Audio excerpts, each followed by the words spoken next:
Dividend സ്റ്റോക്കുകൾ passive income ഉണ്ടാക്കാനുള്ള വളരെ നല്ല വഴിയാണ്. പക്ഷേ അത് കെണിയാവുന്നു. 10-12% വരെ ഡിവിഡന്റ് തരുന്ന ചില സ്റ്റോക്കുകൾ ഇന്ത്യൻ ഷെയർ മാർക്കറ്റിലുണ്ട്. പക്ഷേ അതൊക്കെ മുങ്ങുന്ന കപ്പലാണോ എന്ന് എങ്ങനെ നമ്മൾ പരിശോധിക്കും, ഉറപ്പാക്കും. ഡിവിഡന്റ് മാത്രമാണ് ലക്ഷ്യമെങ്കിൽ പ്രത്യേകിച്ച് കാരണമൊന്നുമില്ലാതെ കൂടുതൽ ഡിവിഡന്റ് തരുന്ന ഈ സ്റ്റോക്കുകളെ നമ്മുടെ പോർട്ട്ഫോളിയോയിൽ നിന്ന് ഒഴിവാക്കി നിർത്തുക. അപ്പോൾ ഏതൊക്കെയാണ് ആ 5 ഡിവിഡന്റ് സ്റ്റോക്കുകൾ? നല്ല സ്റ്റേബിൾ ബ്ലൂ ചിപ്പ് ഇന്ത്യൻ കമ്പനികളിൽ നിന്ന് നിങ്ങളുടെ ബാങ്ക് അക്കൗണ്ടിലേക്ക് നേരിട്ട് കിട്ടുന്ന ഒരു സ്ഥിര വരുമാനമാണ് ഡിവിഡന്റ് ഇൻകം. അപ്പോൾ ഇത് ഇഷ്ടപ്പെടാത്ത ആരും ഉണ്ടാവില്ല. നല്ല ഹൈ ഡിവിഡന്റ് തരുന്ന ഇത്തരം സ്റ്റോക്കുകളെ നമ്മൾ എപ്പോഴും നമ്മളുടെ പോർട്ട്ഫോളിയോയിൽ ആഡ് ചെയ്യാൻ ശ്രമിക്കും. പക്ഷേ ഏറ്റവും പോപ്പുലർ ആയിട്ടുള്ള ചില ഹൈ ഡിവിഡന്റ് സ്റ്റോക്കുകൾ, അതായത് ഹൈ ഡിവിഡന്റ് ഈൽഡ് ഓഫർ ചെയ്യുന്ന സ്റ്റോക്കുകൾ പലപ്പോഴും ഒരു ഫിനാൻഷ്യൽ ട്രാപ്പ് തന്നെ ആയേക്കാമെന്ന് ഞാൻ പറഞ്ഞാൽ നിങ്ങൾക്ക് വിശ്വസിക്കാൻ കഴിയുമോ? 8 മുതൽ 10% വരെ അല്ലെങ്കിൽ അതിനു മുകളിലുള്ള ഡിവിഡന്റ് ഈൽഡിന്റെ പുറകെ പോകുന്ന ഒരുപാട് ഇൻവെസ്റ്റേഴ്സിനെ നമുക്ക് കാണാൻ കഴിയും. അറിയാതെ തന്നെ വീക്ക് ആയിട്ടുള്ള ഫൗണ്ടേഷനുള്ള കമ്പനികളിലാണ് പണം ഇൻവെസ്റ്റ് ചെയ്യുന്നതെങ്കിൽ പലപ്പോഴും അവർ വലിയ ഡിവിഡന്റ് ഈൽഡ് ഒക്കെ തരും. പക്ഷെ നമ്മുടെ ഇൻവെസ്റ്റ്മെന്റ് സേഫ് ആണോ എന്ന കാര്യം നമ്മൾ ശ്രദ്ധിക്കാതെ പോകരുത്. മറ്റൊരു തരത്തിൽ പറഞ്ഞാൽ ഡെക്കിലെ ഡ്രിങ്ക്സ് ഫ്രീ ആണെന്ന് കരുതി മുങ്ങിക്കൊണ്ടിരിക്കുന്ന ഒരു കപ്പലിൽ ടിക്കറ്റ് എടുത്ത് കയറുന്നത് പോലെയാണ് നമ്മൾ ഈ ഒരു ഹൈ ഡിവിഡന്റ് നൽകുന്ന കമ്പനികളിൽ ഇൻവെസ്റ്റ് ചെയ്യുന്നത്. കമ്പനികളുടെ ഡിവിഡന്റ് എപ്പോഴും ഒരു സ്ട്രെങ്തിന്റെ ലക്ഷണമല്ല, ചിലപ്പോൾ അതൊരു ട്രാപ്പ് ആകാനുള്ള സാധ്യത കൂടിയുണ്ട്. ഇത് ഒരുപക്ഷെ വാല്യൂ ട്രാപ്പ് ആയേക്കാവുന്ന 5 ഡിവിഡന്റ് സ്റ്റോക്കുകളുടെ ഉള്ളിലേക്ക് നമ്മൾ കടന്നു ചെല്ലുകയാണ്. അനാലിസിസ് കഴിയുമ്പോഴേക്കും കമ്പനികളുടെ ഹിഡൻ ആയിട്ടുള്ള റിസ്കുകൾ നിങ്ങൾ മനസ്സിലാക്കുക മാത്രമല്ല, ഇതുപോലെയുള്ള ട്രാപ്പുകൾ സ്വയം തിരിച്ചറിയാനും കഷ്ടപ്പെട്ടുണ്ടാക്കിയ നിങ്ങളുടെ പണം പ്രൊട്ടക്ട് ചെയ്യാനും സഹായിക്കുന്ന സിമ്പിൾ ചെക്ക് ലിസ്റ്റ് നിങ്ങൾക്ക് തന്നെ ഉണ്ടാക്കാനുള്ള ഒരു നോളജ് ഡെവലപ്പ് ചെയ്യാൻ കഴിയും. അപ്പൊ ഡീറ്റെയിൽ ആയിട്ട് മനസ്സിലാക്കാം. Welcome to the eye opener video of Thanam smart savings and investment solutions. അപ്പോൾ എന്താണ് ഡിവിഡന്റ് ട്രാപ്പ് എന്ന് ആദ്യം തന്നെ നമുക്ക് മനസ്സിലാക്കാം. ചില സ്റ്റോക്കുകളുടെ ഉയർന്ന ഡിവിഡന്റ് ഈൽഡ് ആണ് നിങ്ങളെ ആകർഷിക്കുക. ഒരു പാസീവ് ഇൻകം ക്വാർട്ടർലിയോ അല്ലെങ്കിൽ ഹാഫ് ഇയർലിയോ ഒക്കെ ആയിട്ട് നമുക്ക് ബാങ്ക് അക്കൗണ്ടിലേക്ക് എത്തിക്കുന്ന നല്ല ഡിവിഡന്റ് ഈൽഡ് ഉള്ള കമ്പനികളെ നമുക്ക് ഫിൽട്ടർ ചെയ്തെടുക്കാൻ കഴിയും. ഫിൽട്ടറിംഗിന്റെ പ്രധാന കണ്ടീഷൻ ഡിവിഡന്റ് ഈൽഡ് തന്നെ. അതായത് 100 രൂപ നമ്മൾ ആ ഒരു സ്റ്റോക്കിൽ ഇൻവെസ്റ്റ് ചെയ്യുമ്പോൾ നമുക്ക് ഏതാണ്ട് 10 രൂപ ഡിവിഡന്റ് ആയിട്ട് ഇയർലി കിട്ടുന്ന സ്റ്റോക്കുകളെയാണ് നമ്മൾ ഹൈ ഡിവിഡന്റ് സ്റ്റോക്കുകൾ അല്ലെങ്കിൽ ഹൈ ഡിവിഡന്റ് ഈൽഡ് സ്റ്റോക്കുകൾ എന്ന് പറയുക. സാധാരണയായിട്ട് കമ്പനികൾ ഡിവിഡന്റ് എപ്പോഴാണ് കൊടുക്കാറ്? കമ്പനി ഒരു വർഷം ബിസിനസ് ചെയ്തതിന് ശേഷം കമ്പനിക്ക് ഏതാണ്ട് 30% അവരുടെ ക്യാപിറ്റലിന് മുകളിൽ ലാഭം ഉണ്ടെങ്കിൽ, അതായത് എക്സാമ്പിൾ ആയിട്ട് എടുക്കുകയാണെങ്കിൽ 1 കോടി രൂപ ക്യാപിറ്റലുള്ള കമ്പനി 30 ലക്ഷം രൂപ വരുമാനം ഉണ്ടാക്കിയെങ്കിൽ ഒരു 10% ഒക്കെ കമ്പനി അതിന്റെ ഇൻവെസ്റ്റേഴ്സിന് ഡിവിഡന്റ് ആയിട്ട് കൊടുക്കും. ബാക്കി 20% കമ്പനിയുടെ വളർച്ചയ്ക്കും ഫ്യൂച്ചർ ഗ്രോത്തിനുമായിട്ട് ഉപയോഗിക്കും. അപ്പോൾ ഈ ഒരു 10% കമ്പനിയിൽ നിന്ന് സ്ഥിരമായിട്ട് നമ്മുടെ അക്കൗണ്ടിലേക്ക് വരുന്നു എന്ന് പറയുമ്പോൾ അത് തീർച്ചയായിട്ടും വലിയൊരു ബെനഫിറ്റ് ആണ്. അത്തരത്തിൽ 10% ബെനഫിറ്റ് കിട്ടുന്ന കമ്പനിയിൽ ഇൻവെസ്റ്റ് ചെയ്യുമ്പോഴും വളരെ നല്ല കാര്യമാണ്. പക്ഷേ 10% ഡിവിഡന്റ് ഈൽഡ് നൽകാൻ വേണ്ടി കടമെടുക്കുന്ന കമ്പനികൾ പലതും ഉണ്ട് എന്നുള്ളതാണ് ഞാനിവിടെ പറഞ്ഞു വരുന്നത്. മറ്റൊരു തരത്തിൽ പറഞ്ഞാൽ സ്റ്റോക്കിന്റെ വില ഇടിയുമ്പോഴും ഡിവിഡന്റ് ഈൽഡ് കൂടിപ്പോകുന്ന ചില സാഹചര്യങ്ങളൊക്കെ നമ്മൾ കാണാറുണ്ട്. പലപ്പോഴും നമ്മുടെ തലയിലേക്ക് ആ സ്റ്റോക്കുകളെ വെച്ച് കെട്ടി രക്ഷപ്പെടാൻ വലിയ ഇൻസ്റ്റിറ്റ്യൂഷൻസ് കളിക്കുന്ന കളിയാവാം, പ്രൊമോട്ടേഴ്സ് കളിക്കുന്ന ഒരു കളിയാകാം, അല്ലെങ്കിൽ ട്രാപ്പ് ആവാം. അപ്പോൾ ഇതൊക്കെയാണ് നമ്മൾ ശ്രദ്ധിക്കേണ്ടത്, മനസ്സിലാക്കേണ്ടത്. ഡിവിഡന്റ് ആയിട്ട് 10 രൂപ കിട്ടുമ്പോൾ സ്റ്റോക്കിന്റെ വില 100 രൂപയിൽ നിന്ന് 50 രൂപയിലേക്ക് കുറഞ്ഞാൽ തീർച്ചയായിട്ടും അതൊരു വലിയ നഷ്ടം തന്നെയാണ്. നമ്മുടെ ക്യാപിറ്റൽ പകുതിയായിട്ട് കുറയുകയാണ്. പക്ഷേ 10% ഡിവിഡന്റ് കിട്ടി എന്ന് നമ്മൾ സന്തോഷിച്ചിരിക്കുമ്പോൾ ഈ കാര്യം ഒരു കാരണവശാലും മറന്നു പോകരുത്. അപ്പോ ഈ ഒരു കെണി എങ്ങനെ ഒഴിവാക്കാം, അല്ലെങ്കിൽ ഈ ഒരു ഈൽഡിന് അപ്പുറത്തേക്ക് എങ്ങനെ കൃത്യമായിട്ട് നോക്കാം, മനസ്സിലാക്കാം, നമുക്ക് അത്തരം സ്റ്റോക്കുകളിൽ നിന്ന് മാറി നിൽക്കാം. ഈ ഒരു കാര്യങ്ങൾ മനസ്സിലാക്കാൻ 3 പ്രധാന പോയിന്റുകൾ നമ്മൾ കൺഫേം ചെയ്യേണ്ടതുണ്ട്. അപ്പോൾ ആ ഒരു പോയിന്റുകളെ, ഡിവിഡന്റ് സ്റ്റോക്കുകളെ കണ്ടെത്തുന്ന ചെക്ക് ലിസ്റ്റിന്റെ പ്രധാന പോയിന്റുകളായിട്ട് കണക്കാക്കാം. ഒന്നാമത്തേത് ബിസിനസ് ഗ്രോത്ത് ആണ്. കമ്പനിയുടെ സെയിൽസും പ്രോഫിറ്റും സ്ഥിരമായിട്ട് വളരുന്നുണ്ടോ എന്ന് നമ്മൾ കൺഫേം ചെയ്യണം. ഈ വളർച്ചയിൽ നിന്നാണ് ഡിവിഡന്റ് വരേണ്ടത്. രണ്ടാമത്തേത് പേ ഔട്ട് റേഷ്യോ. ലാഭത്തിന്റെ എത്ര ശതമാനമാണ് ഡിവിഡന്റ് ആയിട്ട് നൽകുന്നത് എന്നുള്ളതാണ് നമ്മൾ മനസ്സിലാക്കേണ്ടത്. അതായത് 70-80% കൂടുതൽ ഡിവിഡന്റ് ആയിട്ട് പേ ഔട്ട് ചെയ്യുന്നുണ്ടെങ്കിൽ അത് അപകടമാണ്. അതായത് അവർക്ക് കമ്പനിക്ക് കിട്ടുന്ന ലാഭം മുഴുവൻ അതിന്റെ ഇൻവെസ്റ്റേഴ്സിന് ഡിവിഡന്റ് ആയിട്ട് കൊടുക്കുന്നു. കമ്പനിക്ക് വളരാനുള്ള ഒരു സാഹചര്യം മുന്നോട്ടില്ല എന്നുള്ളതാണ് ഇവിടെ കാര്യം. ചില കമ്പനികളാണെങ്കിൽ 100% മുകളിൽ വരെ ഡിവിഡന്റ് കൊടുക്കുന്ന സാഹചര്യങ്ങൾ കാണാറുണ്ട്. അപ്പോൾ കമ്പനി കടം വാങ്ങിയാണ് നിങ്ങൾക്ക് ഡിവിഡന്റ് തരുന്നത് എന്ന് ഇവിടെ നിങ്ങൾക്ക് മനസ്സിലാക്കാം. തീർച്ചയായിട്ടും ഏറ്റവും കൂടുതൽ ശ്രദ്ധിക്കേണ്ട, ഏറ്റവും ജാഗരൂകരായിട്ടിരിക്കേണ്ട ഒരു ഏരിയ ഇത് തന്നെയാണ്. മൂന്നാമത്തേത് ഡെപ്റ്റ്. വലിയ കടമുള്ള ഒരു കമ്പനി നിങ്ങൾക്ക് ഡിവിഡന്റ് തരുന്നുണ്ടെങ്കിൽ നിങ്ങൾ മനസ്സിലാക്കണം, ഈ ഒരു പ്രതിസന്ധി ഘട്ടങ്ങളിൽ അവർ ആദ്യം കടം വീട്ടാനാണ് ശ്രമിക്കേണ്ടത്. അല്ല, ഇപ്പൊ നമ്മളാണെങ്കിൽ പോലും നമുക്ക് ആദ്യം കടം തീർക്കാം, എന്നിട്ട് നമുക്ക് മറ്റ് ഇൻവെസ്റ്റ്മെന്റിലേക്ക് പോകാം എന്നൊക്കെയാണ് നമ്മൾ ചിന്തിക്കുക. അത്തരത്തിൽ ചിന്തിക്കാത്ത ഒരു കമ്പനിയെ സംബന്ധിച്ചിടത്തോളം അതൊരു മുങ്ങുന്ന കപ്പലാണ് എന്ന് നിങ്ങൾ ആദ്യം മനസ്സിലാക്കേണ്ടതുണ്ട്. അത്തരം കമ്പനികളെ നിങ്ങൾ ആദ്യം തന്നെ കട്ട് ചെയ്യുക. അപ്പൊ ഗ്രോത്ത്, പേ ഔട്ട്, ഡെപ്റ്റ്, ഈ 3 കാര്യങ്ങൾ വളരെ വളരെ ഇമ്പോർട്ടന്റ് ആണ്. നമ്മൾ കൃത്യമായിട്ട് ഐഡന്റിഫൈ ചെയ്ത് ഫിൽട്ടർ ഔട്ട് ചെയ്യേണ്ട പ്രധാനപ്പെട്ട 3 പോയിന്റുകളാണ് ചെക്ക് ലിസ്റ്റിൽ നമ്മൾ ആഡ് ചെയ്തിട്ടുള്ളത്. അപ്പൊ നമുക്കിവിടെ ഡിവിഡന്റ് ട്രാപ്പുകളായേക്കാവുന്ന ചില ഇമ്പോർട്ടന്റ് സ്റ്റോക്കുകളെ നമുക്ക് പരിചയപ്പെടാം. ജസ്റ്റ് ഒരു കേസ് സ്റ്റഡി പോലെ നമുക്ക് നോക്കിപ്പോകാം. ഒരിക്കലും ഒരു സജഷൻ ആയിട്ട് കണക്കാക്കേണ്ട. നിങ്ങൾക്ക് ആ ഒരു പോയിന്റുകൾ മനസ്സിലാക്കാനും നിങ്ങൾക്ക് അത്തരത്തിലുള്ള സ്റ്റോക്കുകളെ ഐഡന്റിഫൈ ചെയ്യാനും വേണ്ടിയാണ് നമ്മൾ ഈ ഒരു സ്റ്റഡി നടത്തുന്നത്. അപ്പൊ ആദ്യത്തെ സ്റ്റോക്ക് നമ്മളിവിടെ അനലൈസ് ചെയ്യുന്നത് വേദാന്ത ലിമിറ്റഡ് ആണ്. അപ്പൊ അതിനിടയിൽ വളരെ ഇമ്പോർട്ടന്റ് ആയിട്ടുള്ള ഒരു കാര്യം പറഞ്ഞു പോവുകയാണ്. വളരെ ഇൻട്രസ്റ്റിംഗ് ആയിട്ടുള്ള, വളരെ ഇൻഫോർമേറ്റീവ് ആയിട്ടുള്ള ഒരുപാട് വീഡിയോകൾ അപ്ലോഡ് ചെയ്യുന്ന ചാനലാണ് നമ്മുടേത്. അപ്പോൾ ഈ ചാനൽ ഒന്ന് സബ്സ്ക്രൈബ് ചെയ്യാൻ മറക്കല്ലേ. അപ്പോൾ ഈ ഒരു വീഡിയോ നിങ്ങൾക്ക് ഇഷ്ടമായെങ്കിൽ നിങ്ങളുടെ ഫ്രണ്ട്സിനും കൂടി ഷെയർ ചെയ്യുക. അതുപോലെ തന്നെ ഒന്ന് ഹൈപ്പ് ചെയ്യാനും കൂടെ മറക്കല്ലേ. അപ്പൊ ഇനി നമുക്ക് കണ്ടിന്യൂ ചെയ്യാം. പല ഡിവിഡന്റ് ഇൻവെസ്റ്റേഴ്സിന്റെ ഫേവറേറ്റ് ആണ് വേദാന്ത ലിമിറ്റഡ്. ഒറ്റ നോട്ടത്തിൽ സ്വപ്നം പോലെയാണ് ഡിവിഡന്റ് തരുന്നത്. 12% അല്ലെങ്കിൽ അതിൽ കൂടുതൽ വരെ ഡിവിഡന്റ് തരാൻ ഈ കമ്പനി ശ്രമിക്കാറുണ്ട്. നിങ്ങൾ ഒരു പാസീവ് ഇൻകം ആണ് നോക്കുന്നതെങ്കിൽ ആ ഒരു നമ്പർ ഒരിക്കലും നമുക്ക് ഇഗ്നോർ ചെയ്യാൻ പറ്റാത്ത നമ്പറാണ് വേദാന്തയുടെ. നമ്മളിപ്പോ പഠിച്ച ആ 3 ചെക്കുകൾ നമുക്കിവിടെ നടത്തി നോക്കാം. ആദ്യമായിട്ട് ഗ്രോത്ത്. വേദാന്ത ഒരു സൈക്ലിക്കൽ മെറ്റൽസ് മൈനിങ് ബിസിനസ്സിലാണ് വർക്ക് ചെയ്യുന്നത്. അതിന്റെ ലാഭം ഗ്ലോബൽ കമ്മോഡിറ്റി വിലകളെ ഡയറക്റ്റ് ആയിട്ട് ഡിപ്പെൻഡ് ചെയ്തിരിക്കും. അപ്പൊ ഒരു സ്റ്റേബിൾ ആയിട്ടുള്ള ഗ്രോത്ത് ഉള്ള കമ്പനി അല്ല. അപ്പോ പലപ്പോഴും ഇത് ട്രേഡേഴ്സ് കളിക്കുന്ന ഒരു കളി തന്നെയാണ്. അപ്പൊ തീർച്ചയായിട്ടും ഇന്റർനാഷണൽ മാർക്കറ്റുമായിട്ട് ഡയറക്ട്ലി കണക്റ്റഡ് ആണ്. അപ്പൊ കൃത്യമായിട്ട് നമുക്ക് എല്ലാ മാസവും അല്ലെങ്കിൽ എല്ലാ വർഷവും ഒരേപോലെ പ്രോഫിറ്റ് ഉണ്ടാവണം എന്ന സാധ്യത അവിടെ ഇല്ല. ആ ഒരു പോയിന്റിൽ നമ്മൾ വേദാന്തയെ ഒന്ന് ശ്രദ്ധിക്കണം. രണ്ടാമതായിട്ട് പേ ഔട്ട് റേഷ്യോ. ഇവിടെയാണ് കാര്യങ്ങൾ ശരിക്കും കൺസേൺ ആവുന്നത്. വേദാന്തയുടെ പേ ഔട്ട് റേഷ്യോ പലപ്പോഴും അൺസ്റ്റേബിൾ ആണ്. ചില സമയങ്ങളിൽ 100% മുകളിലേക്കൊക്കെ ആ പേ ഔട്ട് റേഷ്യോ പോയിട്ടുണ്ട്. അതായത് അവർക്ക് അവരുടെ പ്രോഫിറ്റിനേക്കാൾ കൂടുതൽ അവർ ഡിവിഡന്റ് ആയിട്ട് പലപ്പോഴും കൊടുക്കാറുണ്ട്. കമ്പനി കടം വാങ്ങുകയോ അല്ലെങ്കിൽ അസറ്റ് വിൽക്കുകയോ ഒക്കെ ചെയ്തുകൊണ്ടാണ് അവരുടെ ഇൻവെസ്റ്റേഴ്സിന് ഡിവിഡന്റ് കൊടുക്കുന്നത് എന്ന് അർത്ഥം. അപ്പൊ ഇതൊരു ലൈഫ് സപ്പോർട്ടിൽ നിൽക്കുന്ന ഒരു ഡിവിഡന്റിന്റെ ഒരു ക്ലിയർ എക്സാമ്പിൾ ആയിട്ട് നമുക്ക് വേദാന്തയെ കാണാൻ പറ്റും എന്നുള്ളതിന്റെ ഒരു റിയൽ സിനാരിയോ ആണ് ഇവിടെ നമ്മൾ മനസ്സിലാക്കിയത്. അപ്പൊ അതിന്റെ ഏറ്റവും വലിയ റിസ്കിലേക്ക് പോകുന്ന മറ്റൊരു കാര്യം കൂടി നമ്മളിവിടെ ചെക്ക് ചെയ്യാൻ പോവാണ്, ഡെപ്റ്റ്. വേദാന്തയുടെ പേരന്റ് കമ്പനി ആയിട്ടുള്ള വേദാന്ത റിസോർട്സിന് വലിയ കടമുണ്ട്. അതിനെ മാനേജ് ചെയ്യാൻ ഇന്ത്യൻ ലിസ്റ്റഡ് കമ്പനിയെ ഉപയോഗിച്ച് വലിയ ഡിവിഡന്റുകളിലൂടെ പണം മുകളിലേക്ക് ഒഴുക്കാറുണ്ട്. ഇതിലും മോശമായിട്ട് 2026 ജൂലൈയിലെ കണക്കനുസരിച്ച് പ്രൊമോട്ടർമാർ ഒരു വലിയ ഫിനാൻസിംഗ് ഡീലിന്റെ ഭാഗമായിട്ട് അവരുടെ 54% കൂടുതൽ ഷെയറുകൾ അവരെ പ്ലെഡ്ജ് ചെയ്തിട്ടുണ്ട്. ഇത് ഷെയർ ഹോൾഡേഴ്സിന് ഒരു വലിയ റിസ്ക് ഉണ്ടാക്കുന്നുണ്ട് എന്ന് കൂടി നമ്മൾ മനസ്സിലാക്കണം. അപ്പൊ ഇതിനകത്ത് നമ്മൾ ഫൈനൽ ഒരു വെഡിക്റ്റിലേക്ക് നമ്മൾ എത്തിയാണ്. ഒരു വലിയ ഡിവിഡന്റ് നൽകുന്നത് ഒരു വലിയ കാര്യമൊന്നുമല്ല. പലപ്പോഴും ഒരു ഡെസ്പെറേറ്റ് ക്യാഷ് ട്രാൻസ്ഫർ ആയിട്ടാണ് ഇതിനെ നമ്മൾ കണക്കാക്കേണ്ടത്. മോശം ഗ്രോത്തും അപകടകരമായിട്ടുള്ള പേ ഔട്ട് റേഷ്യോയും വലിയ കടവും ഒക്കെ ഉള്ള വേദാന്തയെ ഒരു classic high risk dividend stock ആയിട്ട് നമുക്ക് കണക്കാക്കാം. തീർച്ചയായിട്ടും നമ്മുടെ പോർട്ട്ഫോളിയോയിൽ ഈ സ്റ്റോക്ക് ഡിവിഡന്റ് ടാർഗറ്റ് ചെയ്ത് നമ്മൾ ഇൻവെസ്റ്റ് ചെയ്തിട്ടുണ്ടെങ്കിൽ ഒഴിവാക്കുന്നതാണ് ബുദ്ധി എന്നുള്ളതാണ് ഒരു സജഷൻ. ഇനി നമുക്ക് രണ്ടാമത്തെ കേസ് സ്റ്റഡിയിലേക്ക് പോകാം. ONGC ഗവൺമെന്റ് സപ്പോർട്ടുള്ള മഹാരത്ന കമ്പനി ആയതുകൊണ്ട് തന്നെ ONGC ഒരു സേഫ് ബെറ്റ് ആയിട്ടാണ് പലരും കണക്കാക്കുന്നത്. ഡിവിഡന്റ് കൊടുക്കുന്നതിൽ ഒരു നീണ്ട ഹിസ്റ്ററി തന്നെയുണ്ട്. സാധാരണയായിട്ട് 5 to 6% വരെയാണ് ഒരു ഡിവിഡന്റ് ഈ ഒരു സ്റ്റോക്കിൽ കിട്ടുക. വളരെ അട്രാക്റ്റീവ് ആണ്. ഒരു കൺസർവേറ്റീവ് ഇൻവെസ്റ്ററിനെ സംബന്ധിച്ചിടത്തോളം ലാഭം ഷെയർ ചെയ്യുന്ന ഒരു വലിയ കമ്പനിയാണ്. എസ്റ്റാബ്ലിഷ്ഡ് പബ്ലിക് സെക്ടർ ആണ്. അപ്പൊ ഒരു നല്ല ചോയ്സ് ആയിട്ട് തന്നെ നമുക്ക് ഇതിനെ കണക്കാക്കാൻ പറ്റും. നമുക്ക് ആ ഒരു കമ്പനിയെ കൃത്യമായിട്ട് പഠിച്ചു നോക്കാം. ഇതിലൊരു ട്രാപ്പ് ഒളിഞ്ഞിരിക്കുന്നുണ്ടോ എന്നുകൂടി നമുക്ക് മനസ്സിലാക്കേണ്ടതുണ്ട്. ആദ്യമായിട്ട് ഗ്രോത്ത് നോക്കാം. വേദാന്തയെ പോലെ തന്നെ ONGC കമ്മോഡിറ്റി പ്ലേ ആണ്. എപ്പോഴും മാറിക്കൊണ്ടിരിക്കുന്ന ക്രൂഡ് ഓയിൽ വിലയൊക്കെ അതൊക്കെ ഡയറക്റ്റ് ആയിട്ട് ഡിപ്പെൻഡ് ചെയ്യുന്നുണ്ട്. അപ്പൊ ഇതിന്റെ വരുമാനം സ്റ്റേബിൾ അല്ല എന്നുള്ള കാര്യം ഇവിടെ തന്നെ നമുക്ക് ഉറപ്പാക്കാൻ പറ്റും. സ്റ്റോക്ക് വില ആ ഓയിലിന്റെ ആ ഒരു വിലയുടെ കയറ്റിറക്കങ്ങളൊക്കെ ഡയറക്റ്റ് ആയിട്ട് ഡിപ്പെൻഡ് ചെയ്യുന്നുണ്ട്. അപ്പൊ നിങ്ങളുടെ സ്റ്റേബിൾ ബിസിനസ് അല്ല എന്നുള്ള കാര്യം നമ്മളിവിടെ കൺഫേം ചെയ്ത് കഴിഞ്ഞു. രണ്ടാമത്തെ ആ ഒരു check point pay out ratio ആണ്.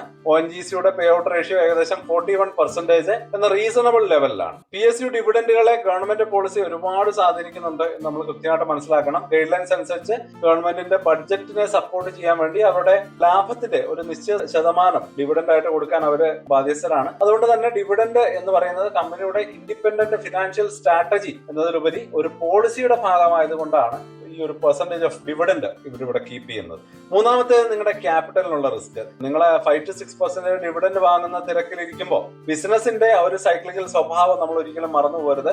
സ്റ്റോക്ക് വിലയിൽ ഒരു 10 to 20% ഇടിവ് പെട്ടെന്ന് വരാനുള്ള സാധ്യതയൊക്കെ ഉണ്ട്. തീർച്ചയായിട്ടും ആ ഒരു ഓയിലിന്റെ പ്രൈസുമായിട്ട് കണക്റ്റഡ് ആയതുകൊണ്ട് തന്നെയാണ് ഇത്തരത്തിൽ സംഭവിക്കുന്നത്. നിങ്ങളുടെ ഡിവിഡന്റ് ഗെയിൻസിനെ മൊത്തത്തിൽ ഇല്ലാതാക്കാൻ ഇത്തരത്തിലുള്ള ഒരു ഹെവി ഫാളൊക്കെ പലപ്പോഴും കൊണ്ടുവന്നേക്കും. അപ്പൊ ഇതൊരു ലോങ് ടേം ONGC നിക്ഷേപകർ നേരിടുന്ന ഒരു വലിയ റിസ്ക് തന്നെയാണ്. അപ്പൊ നമുക്കൊരു ഫൈനൽ വെഡിക്റ്റിലേക്ക് കിടക്കാം. ONGC ഒരു സൈക്ലിക്കൽ ട്രാപ്പ് ആണ് എന്നത് നമ്മൾ മനസ്സിലാക്കണം. അതേസമയം സേഫ് ആണ് എന്ന് തോന്നുന്ന ഡിവിഡന്റ് ബിസിനസിന്റെ അടിസ്ഥാനപരമായിട്ടുള്ള ഇൻസ്റ്റബിലിറ്റിയും നിങ്ങളുടെ ഇൻവെസ്റ്റ്മെന്റ് ചുരുങ്ങാനുള്ള ചാൻസിനെയും ഒക്കെ അവര് ഭാഗികമായിട്ട് മറച്ചു വെക്കുന്നുണ്ട് എന്നുള്ള കാര്യം നമ്മൾ മനസ്സിലാക്കേണ്ടതുണ്ട്. തീർച്ചയായിട്ടും ഈ ഒരു സ്റ്റോക്കിൽ നമ്മൾ ഇൻവെസ്റ്റ് ചെയ്യുന്നത് മാർക്കറ്റ് വലിയ രീതിയിൽ ക്രാഷ് ആയിരിക്കുന്ന സമയത്ത്, അല്ലെങ്കിൽ ഓയിൽ പ്രൈസിൽ അതുപോലെയുള്ള ഒരു ഫ്ലക്ച്വേഷൻ കൊണ്ട് സ്റ്റോക്ക് പ്രൈസ് അത്രയും താഴ്ന്നിരിക്കുന്ന സമയത്ത് മാത്രമേ നമ്മൾ ഈ സ്റ്റോക്കിൽ ഇൻവെസ്റ്റ് ചെയ്ത് നമുക്കൊരു ഡിവിഡന്റിന് വേണ്ടി ട്രൈ ചെയ്യാൻ പാടുള്ളൂ എന്നുള്ള ഒരു വെഡിക്റ്റിലേക്കാണ് നമ്മളിവിടെ എത്തുന്നത്. തീർച്ചയായിട്ടും ഒരു ട്രാപ്പ് ഉള്ളിൽ ഒളിഞ്ഞിരിക്കുന്നുണ്ട് എന്ന് കൂടി മനസ്സിലാക്കുകയാണ്. അപ്പൊ ഇനി അതേ ലൈനിലുള്ള മറ്റൊരു സ്റ്റോക്കാണ് നമ്മൾ മൂന്നാമത്തെ കേസ് സ്റ്റഡിയിലേക്ക് എടുക്കുന്നത്,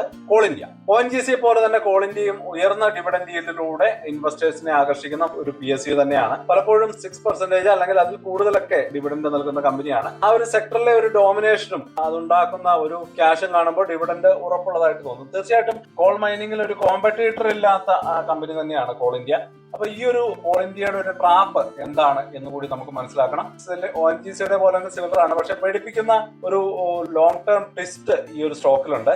അപ്പൊ നമുക്കിവിടെ ആദ്യമായിട്ട് നമ്മുടെ ഗ്രോത്ത് ചെക്ക് ചെയ്യാം. റിന്യൂവബിൾ എനർജിയിലേക്കുള്ള ഒരു ഗ്ലോബൽ ഷിഫ്റ്റ് കൽക്കരിയുടെ ലോങ് ടേം ഭാവിക്ക് ഒരു വലിയ ഭീഷണി തന്നെയാണ്. ഇന്ത്യയുടെ ഡൊമസ്റ്റിക് കോൾ ഉൽപാദനം 2030 വരെ വളരെ സ്ട്രോങ് ആയിരിക്കും എന്ന് പറയുന്നുണ്ടെങ്കിലും ഗ്ലോബൽ ട്രെൻഡിനെതിരായിട്ടുള്ള ഒരു സാഹചര്യം ഇവിടെ ഉണ്ട്. ഡിവിഡന്റ് എപ്പോഴും സ്റ്റേബിൾ ആണ്, പക്ഷെ ഭാഗികമായിട്ട് PSUകളെ പണം കൊടുക്കാൻ പ്രേരിപ്പിക്കുന്ന ഗവൺമെന്റിന്റെ ഇൻഫ്ലുവൻസ് കാരണം, അല്ലെങ്കിൽ അവരുടെ ആ ഒരു പോളിസി കാരണമാണ് പലപ്പോഴും ഇത്തരത്തിലുള്ള വലിയ പെർസെന്റേജ് ഓഫ് ഡിവിഡന്റ് നിങ്ങൾക്ക് കിട്ടുന്നത് എന്നുകൂടി നമ്മൾ മനസ്സിലാക്കണം. ലോങ് ടേമിലേക്ക് കോൾ ഇന്ത്യയിൽ ഇൻവെസ്റ്റ് ചെയ്യുന്നത് ഒരു ഗ്ലോബൽ മെഗാ ട്രെൻഡിനെതിരെയുള്ള ഒരു ബെറ്റാണ്. അത് വളരെ വളരെ ഇമ്പോർട്ടന്റ് ആയിട്ടുള്ള കാര്യമാണ്. ഫ്യൂച്ചറിൽ കൽക്കരിയുടെ ഉപയോഗം കുറയുകയും രാജ്യത്തിന്റെ എനർജി സോഴ്സ് റിന്യൂവബിൾ എനർജി ആയിട്ട് മാറുകയും ചെയ്യുന്ന ഒരു സാഹചര്യം വരുമ്പോൾ കോൾ ഇന്ത്യ പോലെയുള്ള കമ്പനികളുടെ ഇമ്പോർട്ടൻസ് കുറയാനുള്ള സാധ്യത ഇവിടെയുണ്ട്. അപ്പോൾ ഇവിടെ നമ്മളൊരു ഫൈനൽ വെർഡിക്റ്റിലേക്ക് വരുമ്പോൾ കോൾ ഇന്ത്യയെ ഒരു സ്ട്രക്ചറൽ ഡിക്ലൈൻ ട്രാപ്പായിട്ട് നമുക്ക് കണക്കാക്കാം. ഇതിന്റെ മാർക്കറ്റ് ഷെയർ ഓൾറെഡി കുറഞ്ഞുകൊണ്ടിരിക്കുകയാണ്. ഇന്നത്തെ ഹൈ ഡിവിഡന്റ് കൽക്കരി വ്യവസായം നേരിടുന്ന ഒരു സീരിയസ് ആയിട്ടുള്ള ലോങ് ടേം റിസ്ക്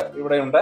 ഇൻവെസ്റ്റേഴ്സിനെ സംബന്ധിച്ചിടത്തോളം ഈ ഒരു റിസ്ക് കാണാതെ ഡിവിഡന്റ് മാത്രം ടാർഗറ്റ് ചെയ്ത് ഇൻവെസ്റ്റ് ചെയ്യുന്നത് തീർച്ചയായിട്ടും ആത്മഹത്യാപരമായിരിക്കും. അപ്പൊ അതിനിടയിൽ ഒരു ഇമ്പോർട്ടന്റ് കാര്യം പറയാണ്, ഇതുവരെ ചാനൽ സബ്സ്ക്രൈബ് ചെയ്തിട്ടില്ലാത്തവരെ ചാനൽ ഒന്ന് സബ്സ്ക്രൈബ് ചെയ്യുക.